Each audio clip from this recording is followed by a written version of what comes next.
Welcome back. Vice President Joe Biden becoming the highest-ranking public official to endorse same-sex marriage. Biden speaking to NBC's David Gregory, saying that he has no problem with gays and lesbians having marriage rights.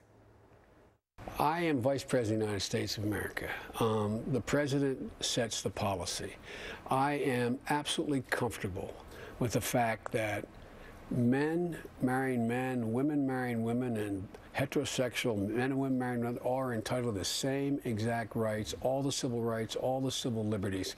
And quite frankly, I don't see much of a distinction beyond that. In a second term, will this administration come out behind same-sex marriage, the institution of marriage? I can't speak to that. Well, President Obama's senior campaign advisor, David Axelrod, trying to dial back the statement after the interview. On his personal Twitter account, Axelrod wrote what VP said, that all married couples should have exactly the same legal rights, is precisely POTUS's position. So how will this all play out politically? Let's bring in our power panel. Julie Roginsky, former communications director for Democratic Senator John Corzine of New Jersey and a Fox News contributor.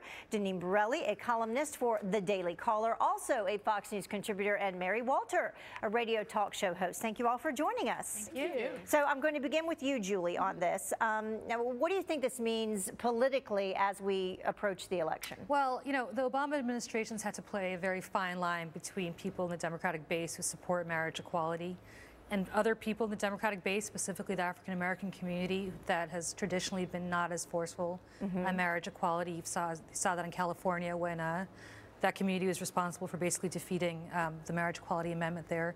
So, you know, he's had to play a very fine line. Look, I'm proud of Joe Biden. I think David Axelrod was a little disingenuous today in saying this is the president's position. It's not the president's position. The president's been kind of wavering on this issue, hasn't been really forceful on it. And good for Joe Biden for coming out and saying everybody deserves to have the same rights that everybody else has. There's no discrimination that should be involved when it comes to civil rights in this country. But do you think that it's possible that the Obama administration, Deneen, I'll ask you this, do you think that they put Biden in this position so they could maybe test the waters a little bit? I think this is an orchestrated trial balloon that they're doing here because they're trying to see what the public's reaction is going to be should Obama change his position on gay marriage. And when you say this is a civil right, I think that is an insult really to the civil rights era, because civil rights was about blacks getting equal opportunity, equal treatment for housing, for jobs, for opportunities in America. This is not a civil rights issue. Well, actually, if we're to talk about that, I think civil rights extend to not just the African-American community, it extends to any community. Unions. This has nothing to do with civil rights. It extends to every community that's been discriminated against. People were attacked and discriminated. Deneen, I'm sorry, but gay and lesbian people in this country are attacked and discriminated.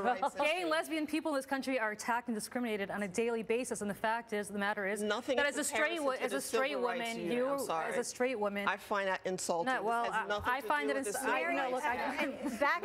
find it ridiculous that you don't think that gays and lesbians are discriminated. Back to President Obama and Vice President Biden, do we think, how long will the gay and lesbian community stand for this kind of a wishy-washy position on this? You know, I don't understand why the gay and lesbian community supports Obama the way they do. And I have a lot of friends who are gay, and I ask them all the time, like, why do you support this man the way you do? What has he done for you?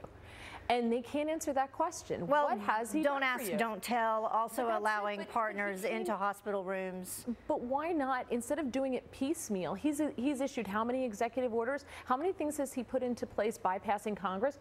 Why not just really put his money where his mouth is and do something here? I'm actually disappointed in Obama for not stepping up to the plate and saying, I'm going to make this an issue of equality for everyone. And I think he could win a lot of points. Listen, I'm a libertarian in that sense, and he would win a lot of points with me, and I don't like the guy. Yeah. And I think he's really blowing it by just not doing something. I do think that it's not so much about policy, and it's a lot about votes. He's afraid. Especially coming just days before a vote going on in North Carolina, which is, of course, a key swing state coming up on Tuesday, a gay marriage vote there. But he's had 3.5 years to do it, but like everything else, he wrings his hands, he's got to think about it, he's got to do this, and he doesn't do anything. Well, I think it's the calculus when it comes to which constituency he's going to please, well, it's about him and getting reelected. And it's about the re-election campaign. But look, I fervently hope that if he does get re-elected, that he does what I believe is in his heart, which is just establish equality for everybody. Look, the fact of the matter is, as a straight woman, I can go get married.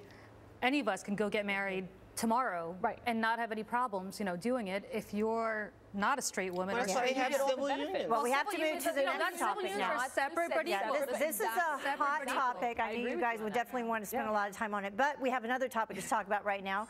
The arraignment of the accused 9/11 terrorists sparking some controversy, specifically clothes. The female attorney for one of the defendants showing up in traditional Muslim woman's outfit. Cheryl Borman wearing a head covering and a long black robe, apparently because her client insists on it. She also wants other women in the courtroom to do the same, so the male terror defendants can look at them without, quote, fear of committing a sin under their faith.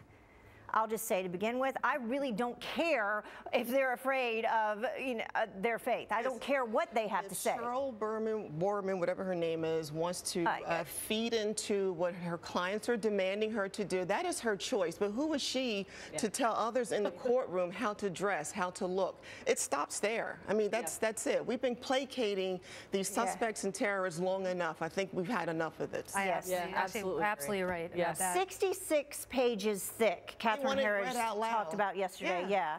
I mean, and these shenanigans that have lasted this long, and then yesterday, refusing to make a plea and trying to extend it even further. Well, didn't she ask the judge to order the women in the courtroom to dress more conservatively? Yes. And as far as I know, the judge has not. And these are all military women. Let's not forget, these are not, civilian lawyers. These are all JAG attorneys, I believe, or people who are, subject to military dress code. But she was also including the victims' families in that. She was.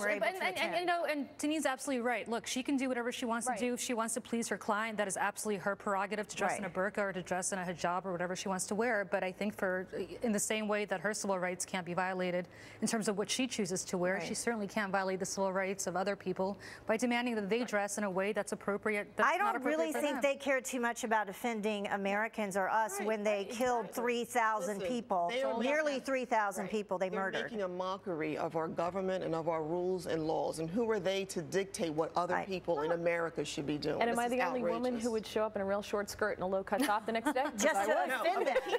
Go in the bikini. Yeah, exactly. All right. Thank you all. We're not done yet.